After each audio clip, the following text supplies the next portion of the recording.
Toto je podľa mňa aj často taká, že ľudia si neuvedomujú, že tie postavy aj v našich prípadoch, príbehoch, len ten príbeh, ten pojem je asi taký dosť dehonestujúci na to, že sa to reálne stalo a že tam boli reálne obete, reálne zničené životy. Že ľudia si predstavujú tých páchateľov, tie hlavné postavy toho ako monštrá, ktoré aj vyzerajú ako monštra, ktoré vzbudzujú tento dojem u okolia, ale ja si všímam, že vo väčšine prípadov to tak vôbec není. Práve tak ako u toho Ríga.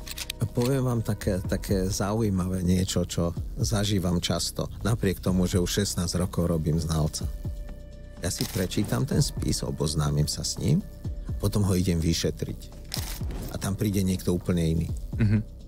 Nie v tom zmysle, že by to bol niekto, že omylom, ale tam príde iná osoba, ako si ja predstavujem. A častokrát on nenaplňa tie moje predstavy o tom, aký by on mal byť na základe toho, čo on pácha. A to napriek tomu, že je za mnou 16-ročná skúsenosť. Keď som vyšetril množstvo vrahov, násilníkov a tam prídu takí čudní, utiahnutí, častokrát veľmi submisívni ľudia. Takže nie sú to také monštra, ani na prvý pohľad.